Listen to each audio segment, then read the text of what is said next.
Minahan. Welcome to Talk Cosmos, the show where Sue Rose Minahan and her panel of guests bring you insightful conversations to awaken consciousness for soul growth.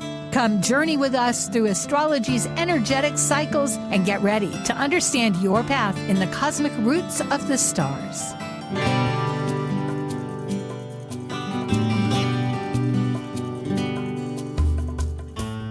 Hello, everybody. I am Sue Minahan, Sue Rose Minahan. This is Talk Cosmos.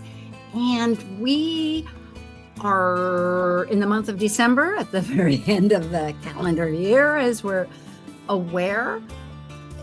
But the point that I really want to make is that this new moon that we're talking about is a very thoughtful new moon.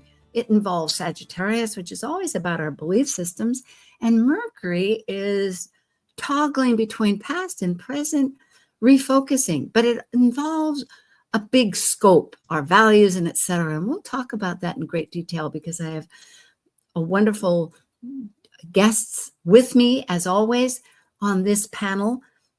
And I will say that we're reframing, and next year, Liz and Justin will be returning with me 6 times in the year and on new subjects. I don't know if I should announce. I'm announcing it now. Yes, it's happening. And so progressively, you will see some great new growth. We're all growing. We're all expanding. We're all refining and deepening and exploring what's meaningful. How does it all add up? And I have 2 wonderful people that really help it add up. So let's get to it. Right now, it is archetypal symbols, and we are ready. Synthesizing the new moon consciousness through archetypal Sabian symbols, numerology, lunar mansions, tarot, and astrology, all together illuminating a new moon vision story. This is your Archetypal Symbols panel. I'm Sue Rose Minahan, founder of Talk Cosmos since 2018. I'm an evolutionary astrologer, consultant, speaker, writer, vibrational astrology student, Dwarf Planet University graduate, Kepler Astrology Toastmasters Club charter member. I have a fine arts music degree plus a certificate in jazz. I'm an artist, musician, and certified color energy life coach. Especially, I love mythology and esoteric philosophies. I'm Elizabeth Liz Machette, a professional astrologer, intuitive, numerologist, and tarot reader. I'm a certified sacred healing counselor, providing nurturing, in-depth consultations for individuals and couples. I'm an author, blogger, speaker, and international Reiki master and teacher. I create safe space in which to explore the deeper patterns of your life, to clarify your current circumstances and help you find your best path forward. And I'm Justin Crocodelsy, an archetypal Jyotish astrologer, yoga and meditation teacher, and author. I combine both Western ancient astrology and modern psychological astrology with Eastern Vedic astrology, and I specialize in predictive, electional, and karmic astrology for individuals and couples. I also do in-depth astrological research into arcane astrological concepts, focusing on the mystical, occult side of astrology. Eleanor Roosevelt once said, "Yesterday is history, tomorrow is a mystery, and today is a gift." And that's why it's called the present. Well, we'll have to keep that line. At any rate, hello, Justin, and hello, Liz. Great to connect. Hi. Hi, Sue and Justin. It's great to be back. Yeah, same with you. So here we go. It is the 28 degrees. We're going to be there until through the eclipses, up until the eclipses between the 2. It stays at that degree this year into the next. And it's in Sagittarius, always searching for some kind of truth, whether it's your own or eternal. And here it is. It's quite a change, isn't it, from last year, which was in Scorpio. Totally, Sagittarius is about our belief systems and Jupiter expands things, whereas last year we were transforming a lot of actions, which is maybe one reason why we're shifting our panel idea. But any ideas for yourselves? Well, like what Justin says from last month, Scorpio, that water going to fire, and I never remember the name, but Justin can tell us. Oh, Yeah, yes, that's right. so it's actually not last year, but last month. And anytime planet goes from a water sign to a fire sign, it's called Gadanta. It's a spiritual knot because it creates an element of unstableness or chaos when a planet, any planet, ever goes from to water to fire. So it's a period just to be much more aware of how we're interacting with our environment and to be aware that things may be a little bit more disruptive. Changing. Yes, that's a big element. It's like steamy. Very good. Thank you. So as we go into this month, it's right the new moon itself will be in about a week on the 19th. Today is the 14th. Well, that's 5 days from now, but it's only a couple of days before the winter solstice, which is another huge calendar. It's not just a calendar event, it's nature itself that is transforming, meaning that the information here today really might help invoke those intentions that we want to make with this cardinal action for the winter solstice, because it'll be at the crescent. And again, with this mutable energy of Sagittarius, there's quite a few planets or points. Black Moon Lilith is a point, but they're integral to how this Sagittarius energy is getting seeded. Liz, you want to talk a little? Well, it just reminds me like having the last new moon of, the year basically, and then going into winter solstice so close together. And it feels really important, this Sagittarius new moon. It's like helping to shift the change, because being in water last month was an emotional moon, and now we're going into an action moon. Yeah. What's interesting to me is that at 28 degrees, we've been experiencing this since November 20th, I think.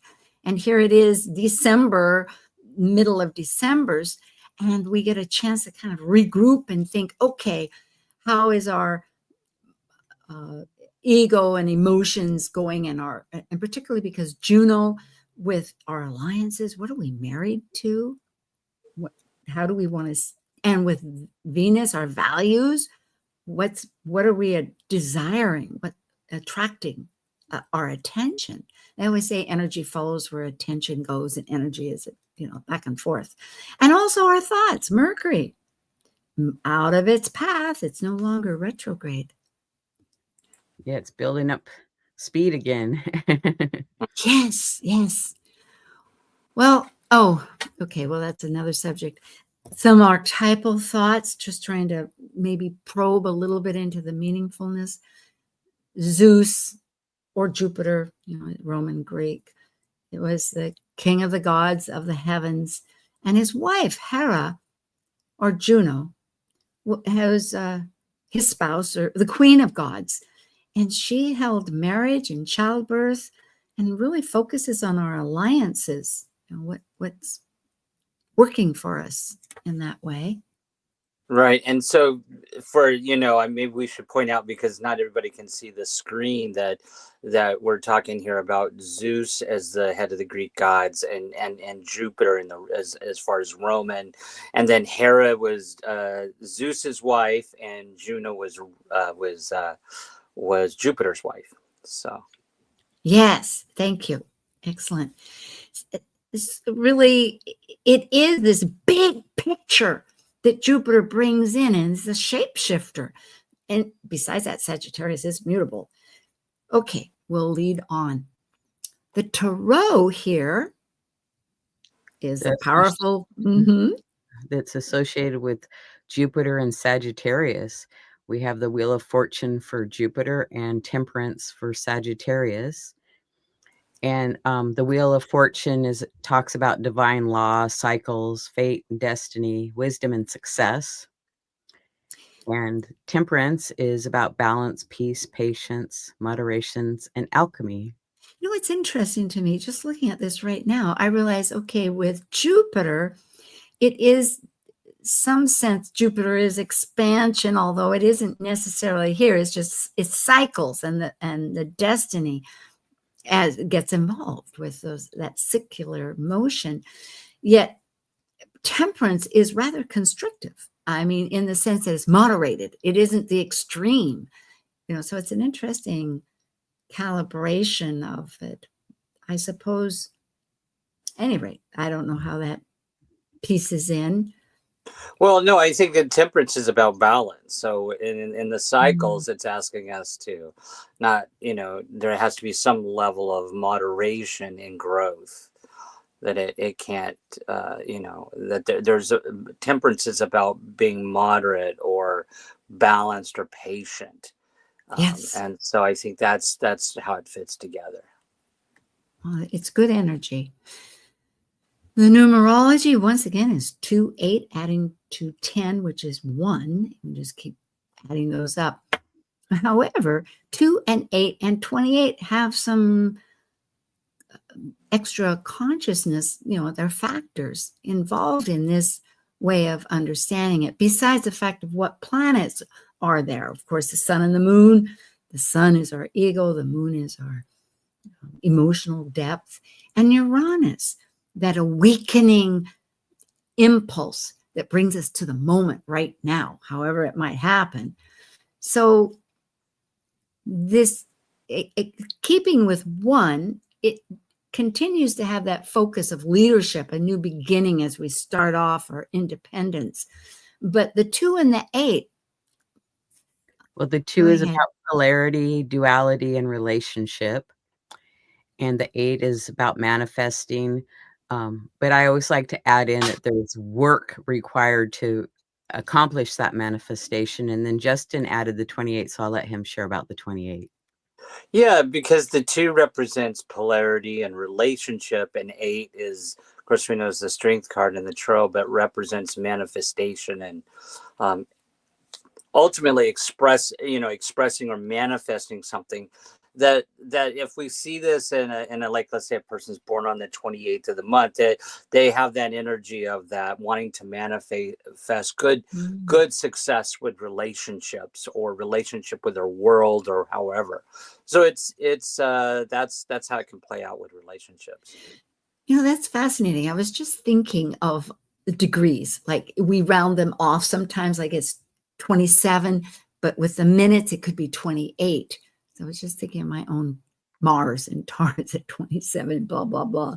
And so that's rather an interesting addition to add into looking at the characteristics of a planet, that as a goal, as an aim related to good relationships, is very helpful and positive if you can manage it. It's because here we have, at least for all of us, speaking in Sagittarius, it really is, how are we forming these belief patterns as we expand, remembering that temperance of moderation, because everything has its pros and cons. And from learning through those beliefs, it's like, to still stay in balance with whatever those beliefs are.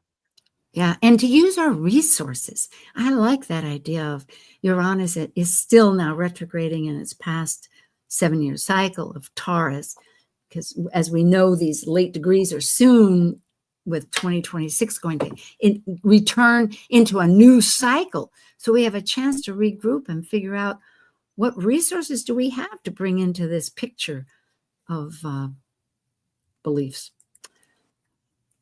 Justin, please. Yeah, so then we look at the Jyotish Nakshatras or lunar mansions. Of course, we know lunar mansions are also looked at within Western astrology, but for the purpose of the show, we look at the Eastern one, and so then the Nakshatras. And so if we go to the next slide, so for this particular new moon, the sun and the moon are both in the Nakshatra or lunar mansion of Mula, and the second Pada, which is ruled by Earth.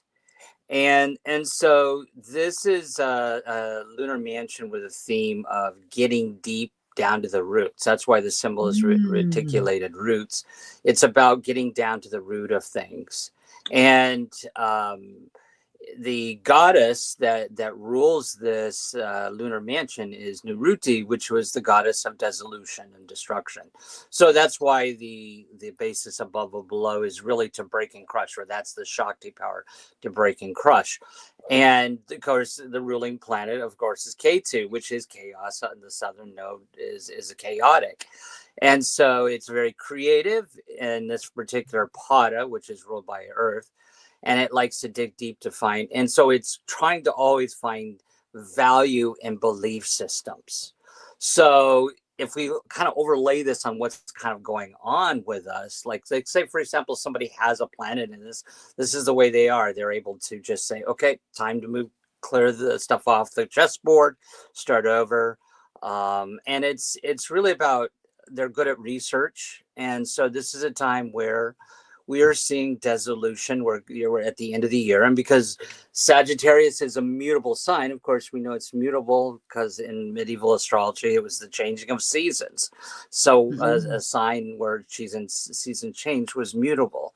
And so this is definitely a period of change. And this is a good time to get down and really assess what's valuable in our belief systems, and to let go of what we don't see as valuable anymore. That corresponds absolutely perfectly with everything we've said. I mean, the idea of the values, going into new belief systems. And what comes to mind is, when you cook, I don't know if your folks ever had a motar, one of those, my mother had this little bowl, and you'd, it has a name to it, the stem, not the system or something. And you'd put herbs in it and you'd mash it around. Right, Liz. And then you'd cook. And so you're like crushing the herbs and whatnot. This is before, I think, so many ground herbs were sold in the market, and you'd get them whole, or you'd get the seeds, or maybe you'd collect them, and you'd mash it all up. So it is this process of the mortar and the pestle, I think is how you. Yeah. Yes, thank you. That's right. Well, this is beautiful. Reticulated roots. That's a new word. I like that. I know you like words. What is reticulated? Okay, reticulated. Well, it's intertwined. That's what that means. They're intertwined. Entangled. Reticulated is intertwined roots. Oh boy, I like it. I don't always learn new words. Okay. Well, we have Sabian Symbols. Medium, spiritualist medium Elsie Wheeler, astrologer Mark Edmund Jones, created this 1925. It's a mystical imagery set. It's a tool. Many astrologers use it. And we're using a narrative story looking at the past, present, and future and interpreting it. For this 28-degree Sagittarius New Moon happening on December 19th, and for Eastern Standard Time, it's in the afternoon or evening, 8 p.m., 8:43, and 4 seconds afterwards. So if your software isn't quite showing it up at 8:43, you got to go 4 seconds ahead. The ascendant for Eastern Time is at 18. So we will look at 17, 18, and 19 in Leo. That's ruled by the sun. And the MC, Eastern Time, is in Taurus. And that's at 10. So we'll be at 9, 10, 11 Taurus. And the sun and moon itself being at 28 degrees Sagittarius, we will do 27, 28, 29. So looking at the ascendant first, in order to look at this chart that represents really the United States, that's where our capital is, and up in Canada too. Their capital is in the eastern part of the zone.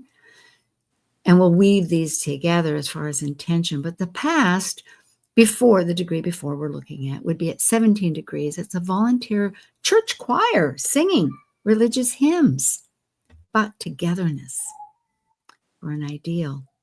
Go ahead, Liz. And then the present degree, Leo 18, A chemist conducts an experiment for his students. So they're looking into the hidden process of nature, and the key word is alchemy, and we use that for our tarot card today too. So I like that. Mm. And then what we're moving towards is a houseboat party, Leo 19 degrees. And here we see the enjoyment from and sense of freedom from rigid structures and social behavior. So it's freedom from any type of social adherence to social standards or norms or rigidity. Boy, this really seems to tie together the whole idea of the mutable fire sign of being together, the changes that happen just because you know each other. And I mean, just on our mundane level to understand. And then therefore it becomes, because it's Leo too, a party. Amazing. It's a houseboat. A houseboat that's on water, right? Seattle Yes. has a lot of houseboats. Always fascinated by that. So you kind of let loose a little bit from that, but that's where, as an energy, our ascendant energy is trying to refocus. Thank you for if you had any comments. Well, with doing the MC, that's at the top in Taurus, Liz, you want to start us off? Yes, the degree leading up is Taurus 9, a fully decorated Christmas tree to create inner happiness in dark hours. And the key word is faith and cyclic renewal. Yeah. And again, that goes right back to the Tarot with the Jupiter, right? Yes, the cycle. Oh, yes. And faith. Well, I don't know if faith, but a little bit trust or something. Fascinating. Taurus is fixed. So here we have at 10 degrees, a Red Cross nurse. These are all pretty succinct. You know, sometimes they ramble on forever, but these are like pretty pointed. And it is Taurus. It's like, hey, I put my spirit into matter and there it is, I guess. So it's a compassionate involvement, linking everybody, and it's a consecration to or of humanity. I'm not quite sure how to understand that, but lead on, Justin. Yeah, and then what we're moving towards here is Taurus 11 for the midheaven, of course, a woman watering flowers in her garden. And really it's about cultivation, or the concept that and when we want to start something new, and because midheaven does represent sort of what we're trying to ultimately, with that pinnacle, accomplish, we have to cultivate things. And so it's the development of the powers of mind on which ego consciousness is based. Well, I almost have echo there, huh? I misspelled it. The G, there's an extra C. It should be ego. Yes, thank you. Well, amazing how it happens to be Christmas right now, but okay, I guess we'll lead on. Well, both the ascendant and the midheaven talked about, in my opinion, of gathering together, that it's important at this time. Which is similar to, actually, in a different way, different purpose with the ascendant, isn't it? They're changing and trying to gather their energies, kind of like to break down the social part. But here, it's more purposeful, perhaps, which relates a lot to Taurus, you know, to cultivate those ego consciousness. Thank you. Finally, this is good for everybody anywhere that you happen to be listening to, and in your own chart to notice where this 28 degrees Sagittarius Sun Moon is sitting, because this is at 28 degrees, but we're starting off with the past, which is at 27. A sculptor, very physical, at his work. This idea, though, to project visions and give form to what we're wanting to manifest. And so it's self-projection as we work. And in the present degree, Sagittarius 28, an old bridge over a beautiful stream is still in constant use. So enduring elements in a society, and it links individuals to the everyday needs of the collective. And the key word is the beautiful necessity. Yeah, and then the future one, Sagittarius, is a fat boy mowing the lawn of his house on an elegant servant street. And I think sometimes this is also read as riding a hobby horse. But here we have the need to attend to everyday tasks, which both ensure social worth or respectability and benefits one's constitution. And so the word here is social respectability. That's an interesting growth process. Somehow, as the sun moon, which is powerfully involving this whole chart, trying to understand if you're working and trying to manifest, you're still using, I guess, something to link it together in a great way, but somehow, I guess the purpose of all that, or the key, is that benefit, because if it's social respectability, maybe it helps you evolve with society, that party you're having. Yeah. Help me out. Any feedback? Well, it's like, even though we're going through changes, it's like we still have to attend to the everyday tasks or weekly tasks that need attention. We can't just let them go. Oh, it's so true. Thank you. Yep, I agree. Well put. Thank you, Liz. Okay. I think we are going to take a moment to get away, but we'll be right back. So it's a bit of a little break. You can get some water, a cup of coffee, whatever, let the dog out or in, who knows. But come back. We'll be happy to see you. And we'll finish up with, really, what is this chart connecting us with? Thanks.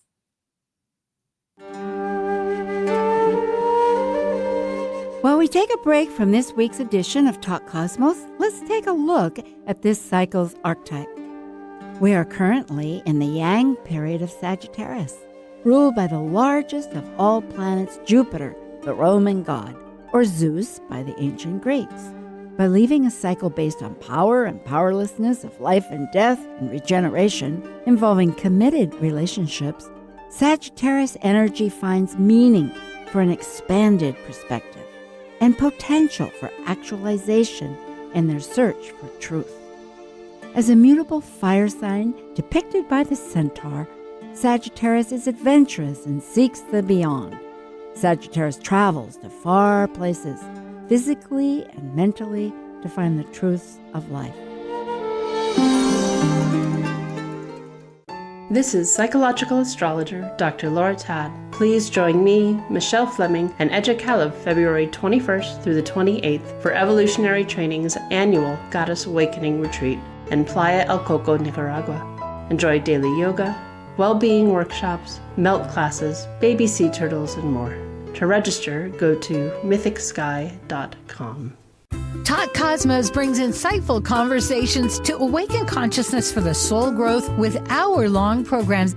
Talk Cosmos weekly programs are also available to watch live on the Talk Cosmos YouTube channel and Facebook page. While you're there, make sure you click the like and subscribe buttons so you get the full Talk Cosmos experience. Or if you'd rather listen to the show archives with audio only, the entire podcast collection since 2018 is available on most podcast carriers. And to find out about upcoming programs, sign up for the newsletter at talkcosmos.com. So grab your coffee, tea, or kombucha and enjoy the show. This is Martha Norwalk. Every Sunday morning, beginning at 9 a.m., thanks in part to the Ananda Institute of Living Yoga, we cover the world of animals. This week, December 21st, it's our Christmas show and Behavior Training and Healing Sunday with me, and talk with your human or animal loved ones on this side or the other, and personal readings with Natasha Venter. Hope you can call us with your questions for either one of us. And we'll be singing Christmas carols with the Jingle Cats. Martha Norwalk's Animal World, Sunday morning, 9 a.m. to noon, right here in Alternative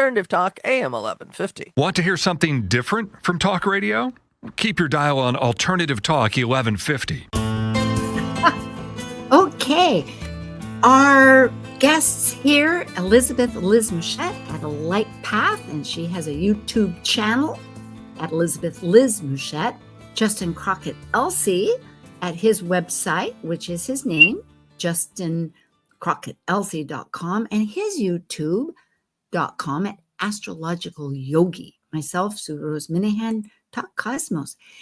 And Liz, love to hear about your YouTube. Well, I have a variety of shows. I have a show called the Astrology Star Sisters, and Sue's on there a few times a year, and a number of other astrologers that we have lots of topics. Justin joins me for a few shows each month. And so I look forward to having you come and check my channel out. And like Justin and Sue, I'm a consulting astrologer. Yes. In fact, I will add a little bit to that in a moment when it comes to me. Justin, yes. So I'm an archetypal Jyotish astrologer. So I combine both Western and Jyotish or Vedic astrology. And I'm also do consultations. And I also write a weekly horoscope for the Port Townsend Leader here on the Olympic Peninsula, the newspaper. And you can catch me at my YouTube channel and at Astrological Yogi. Fantastic.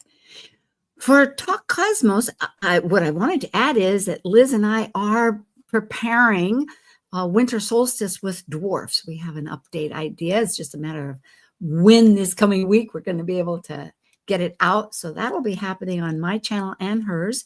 On my channel, it's under playlist videos featuring Sue Rose Minahan.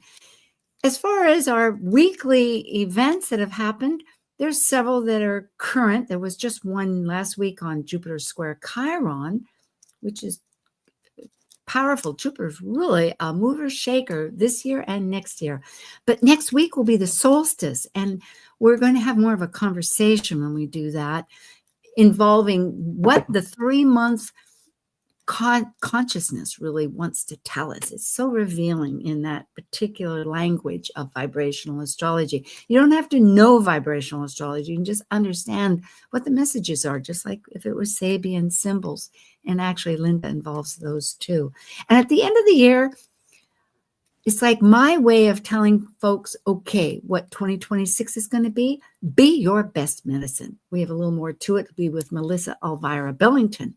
And of course, you will be hearing Liz and Justin. We're going to work on our 6 events. And I think maybe it'll start off in January if we can work it out. So they're not going far away, I hope. Besides, they're on their channel too. So let's find out. Oh, and there is a sponsored announcement. Dr. Tad has created a moon journal, which is very interesting with all the moon energies. And you can go to her website at Mythic Sky and find out about that. Well, here we are. The adventures, the solar sun and the moon. You haven't seen this particular one. I just created it. We're discovering new beliefs and values with the Sagittarius sunlight. Look at this. Where's that bridge going across the water? I just love it. Well, there's a few planets left retrograde. Not too many. The major ones is still Jupiter and Uranus, along with a pair that are still quite tightly moving together, Chiron and Eris in Eris. And we have some out of bounds. Justin, you want to lead us off with this crew, the moon and Mars, besides just really the concept is when a planet's out of bounds, it acts not normal. I mean, it's gonna, like we're looking at that Sabian symbol about freedom from social rigidity or social behavior, that you can put the planet there if it's out of bounds, that it's acting outside the normal bounds of the way it'll react. So if you have a moon in Sagittarius near these degrees, you may feel at this particular point in time, or if you have Mars near these degrees, you may take action outside the norm, or a little bit more of a risk taker, and your emotions may be a little bit up and down. So it's just something to be aware of when these planets are not acting typically. I liked how you put their archetypal behavior without constraints. Yes, and I wish I would have put the degrees that they were in. That was a good point. I did not. So we'll have to, of course, we know the moon is at 28 degrees, and Haijian's been out of bounds just for so long. Mars jumping around. It's Liz, did you have some thoughts? No, I thought you guys did it really well. I Yeah. do want to point out, since you brought up the other two, so we look at the moon as our emotions, Mars is about how we take action. So those things for at the collective is going to be affecting people's emotions and how we take actions at this point, but more so if they're in, you know, that moon, if you have a natal moon in Sagittarius, a progressed moon in Sagittarius, or your natal Mars, progressed Mars in Capricorn. But the fact that you brought up Hygeia, I want to point that out because Hygeia in Cancer is about the health of emotions. And so I think we're going through a period where we're having to really be aware of the health of our emotional state. And then, of course, Black Moon Lilith in Sagittarius is about, the difficulty with beliefs. Generally, if a person has Black Moon Lilith in Sagittarius in their natal chart, there's some issue earlier on in their childhood around belief systems. And maybe sometimes a little bit more rigid belief systems. And again, back to Sabian Symbols about some freedom from rigidity. So liberation of the Black Moon Lilith and Sagittarius is about a liberation from unhealthy belief systems. I should put it like that, unhealthy belief systems. What do you think, Liz? Well, I agree, because it's like you could have been raised a certain way and never experienced other ways. And so now you're learning about other ways when you grow up. And it's like, well, maybe that wasn't such a bad thing, but life in the world has changed so much. Maybe it's okay now. So, And I'm really glad to have this expanded because they work together so well. When I think of the moon and Mars cuts away because it's doing an action, so it's headed somewhere, and particularly, well, not so much in Capricorn, which is Earth. It's trying to ground, but it's still grounded and it's moving away, meaning that it could be moving away into what it wants to experience. I'm tying together kind of what you've said, but maybe shifting a certain thought. Is it deconditioning? I think that's the word, because Capricorn often gets conditioned through traditions, through time, its longevity.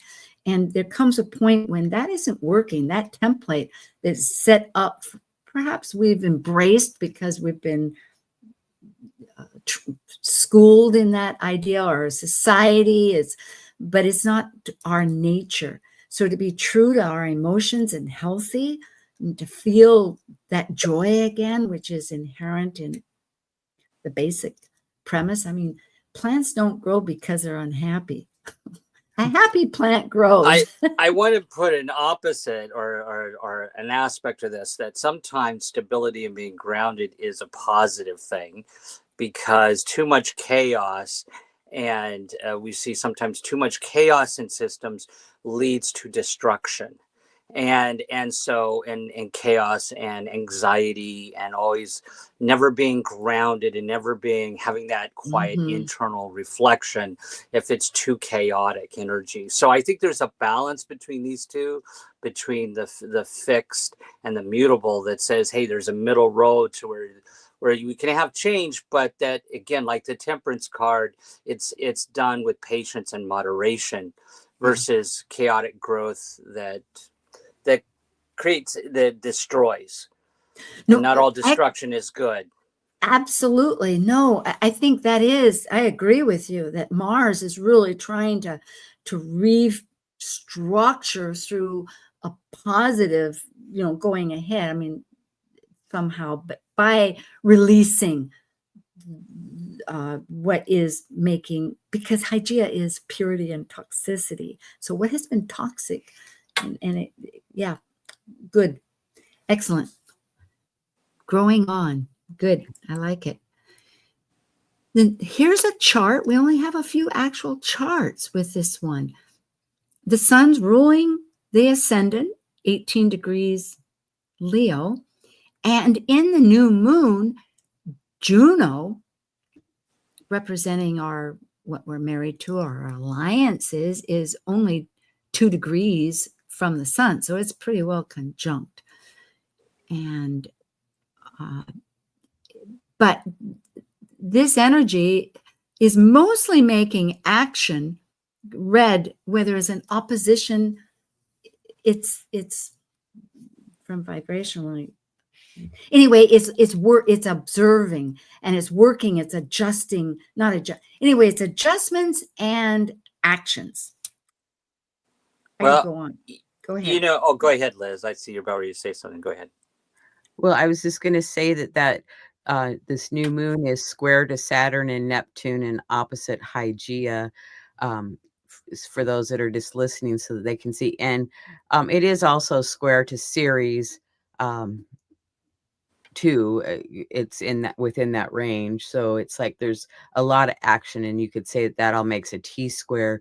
So, it has some tension, and, the opposition with Hygeia, it's like you can see each other, but the square sometimes you can't see very well. So Saturn, Neptune, and Ceres are that T square point. So it's like, okay, the structure with Saturn, the ideas with Neptune, and Ceres, like, how do we nurture ourselves and grief and sorrow? It's like we're probably processing a lot of that at this time. Yeah. Go ahead, Yeah, Justin. I would agree. And I think it's important, if you can see the screen, that it's important to stellium. That's sort of what's happening, the stellium there. And with Lilith, it's about just we're apt to see people go even more outside the bounds with belief systems right now. And because Mercury's right there, a very independent thinking, and Venus is right there. Juno, which is relationships, is right there. Sun and Moon and Mars. So the stellium of lineup of planets is really about expansion here. But I love how the graphic shows how that expansion is affecting the other planets in the sky.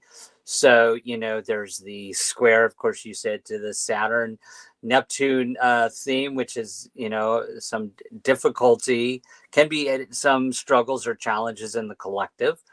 Neptune's a collective planet, and Saturn represents boundaries and obstacles, and that in conjunct or imbalance of needing realignment with Uranus. And of course, we know that's triangulating Pluto, so that's also bringing part of the change. And something that's interesting is because Mercury is actually trining the nodes here. I think that strengthens Mercury's role with changing our thinking right now. So actually, it's square the nodes. Actually, it's, you're right. It is square. I'm sorry. That's all right. That's all right. No, it gets our thinking. It is changing our thinking. Yeah, it is changing our thinking. I was thinking of it's okay. No, how it's actually that stellium is actually trining Ceres and Chiron, and the ascendant there for this one. So yeah, we'll lead on with some more, but it's hard.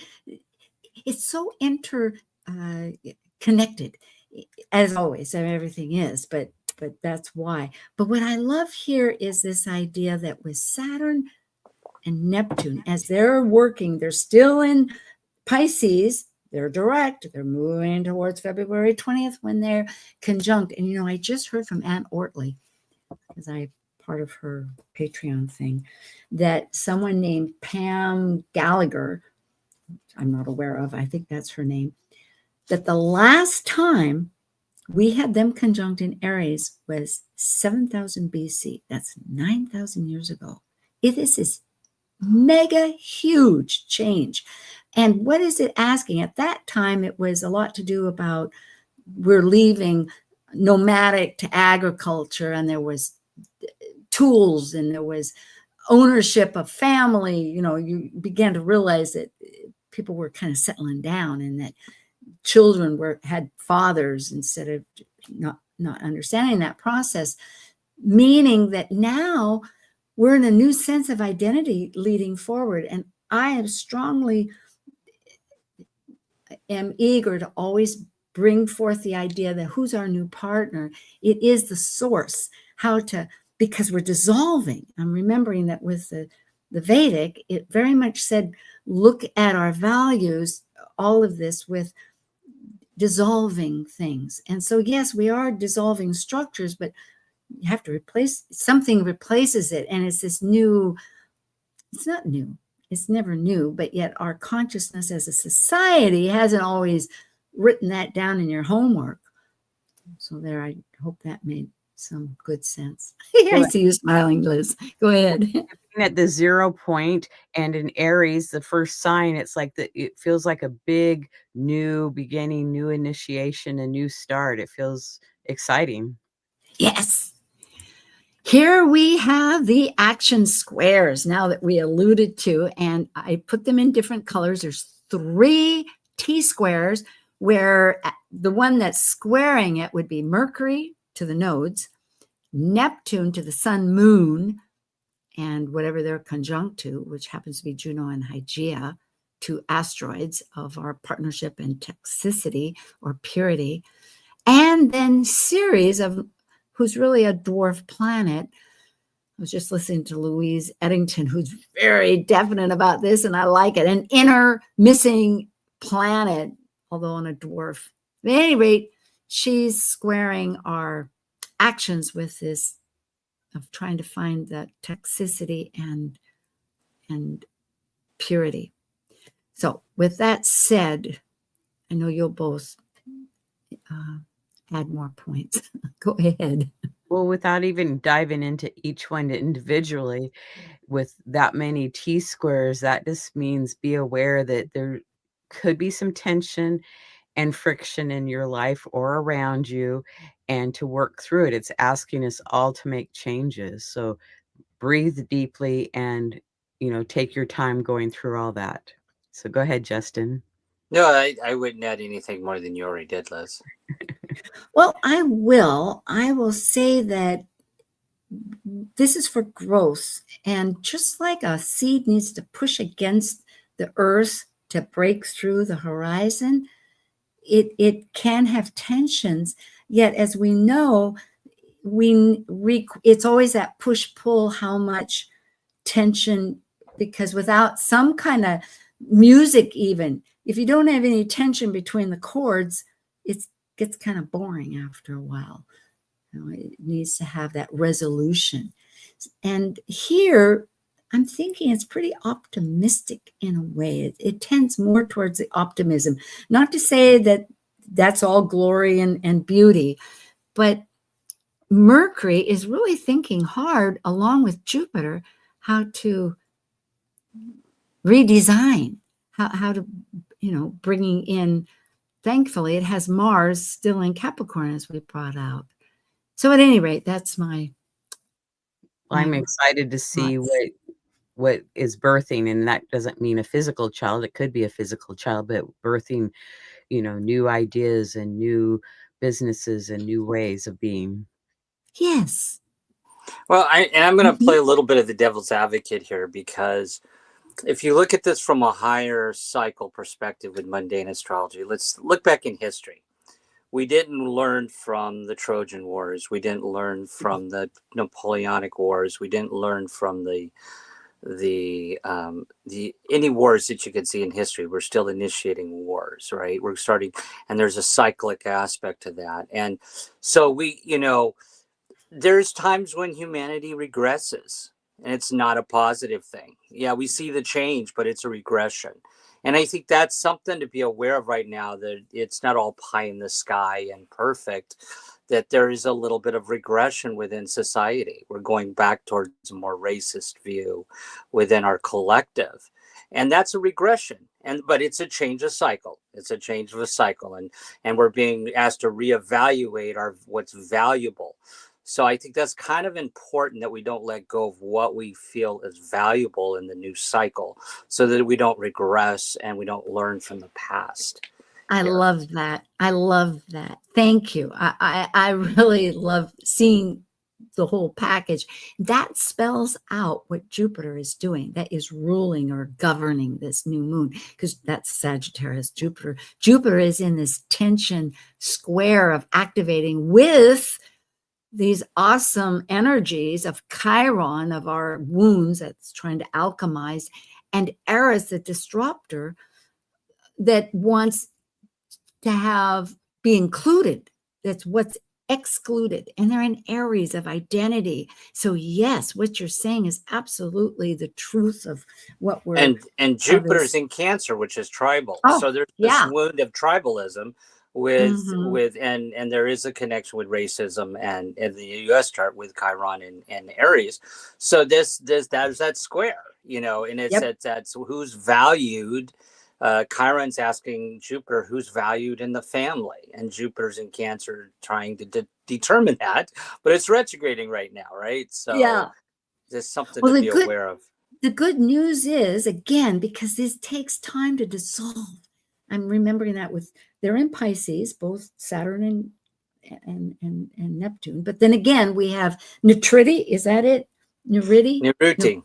Niruti. Is dissolving things. Nirruti in Sanskrit. Yeah, so there we go. It's like, okay, folks, that's how you feel, but how is that working for you? Anyway, let's see what will go on. Thank you for that very much. There is a few flowing energies. We have this ongoing mini grand trine. It's not so tight right now, but it's still exerting some influence. And that happens to be between Uranus and Pluto, which will be perfecting their trine come next summer. So we're in this wonderful mix. And depending on the orb, it was going to be between 24 and 29. So it's huge. And it's really changing because remember back in the 60s, about 64, 65, 66, they were conjunct in Virgo, which many people have that signature. And then at the beginning, 2012 to 15, they were square. And that was the Arab Spring and etc. Now they're in that trine relationship, but sitting right in the middle, and this is long because they're all very slow, is the conjunction that we're waiting for, this 9,000 year connection again in Aries of Saturn, Neptune. So that's always sitting in the back to mention. But in the meantime, Jupiter that was in angst with our wounds and inclusion is actually very harmonious with Saturn. Did I say enough? We want to go on? Well, I will say something about the Uranus-Neptune cycle just for a second, that if you look at the change that happened right there in the 60s with the change from a big cultural change with the conjunction. And now that relationship is now in a trine. And a trine can be an easy flow for positive or negative. So it's like, where's things going to flow now? And so you could look back at some of the changes. That was the civil rights movement back then in the 60s. And now we're seeing it's flowing differently. There's a flow differently here between the two planets. And so it's making some adjustments or changes from the original 60s. So it's just something to be aware of, that's why we're feeling a lot of this change, is because of the trining of these two planets, Uranus and Pluto. Yeah, refocusing new creativity. Thank you for that. Liz was going to say something. Oh, go ahead. Trine is going to be in effect all of 26 and part of 27. That's what I was saying. Be around for a while. Yeah, all the way to 29, depending on how you look at it. The galactic center is conjunct this moon. It's 1 degree orb. And here we only have a few minutes, and I'll give a little, you can look at this graph later. And it happens every year around between the 18th and 20th, but it's heightened clarity. It's universal truth. That is the signature of Jupiter to begin with. And so there's metaphysical meanings. It's a gateway. It's our evolution of human consciousness. And here I added this, you two didn't see it, but transits, it's very important because it's a point. You don't have to have planets directly in that sign. It just sits there like the lunar nodes or Black Moon Lilith in your chart. And wherever it is, when transits come along, like particularly this time of year, the sun always does, and of course the personal planets will too at some point, it activates. And therefore, it's a cosmic wake-up call. And our spiritual energies of that planet, thinking that this galactic center, how do we understand it? It is so far away. It's not something that's touchy-feely. And the house is important. So with that, do you have any, I know this is the final end, and I appreciate, yeah. Justin's looking. Well, it's been a good run. Yeah, how do we work I'm out. Next year. Yeah, on to next year. I have so appreciated this whole dimension, understanding the moon. It's not totally going away, but what I'm really excited, I think, is what Liz was mentioning, is that between the yin and the yang of like, how are we taking some seeds of thought and kind of, we're going to mash them together, break them down and recreate. Think so? Anyway. So we'll see you next year. We still need to hold on to what's valuable, though. Yes. Oh, thank you. I needed a closer. That's it. Thank you for joining an insightful conversation on Talk Cosmos, the show where Sue Rose Minahan and her panel of guests awaken consciousness by connecting soul growth patterns with astrology's energetic cycles. Be sure to tune in next week, same time, same place, to continue your journey through the roots of the cosmic pathway.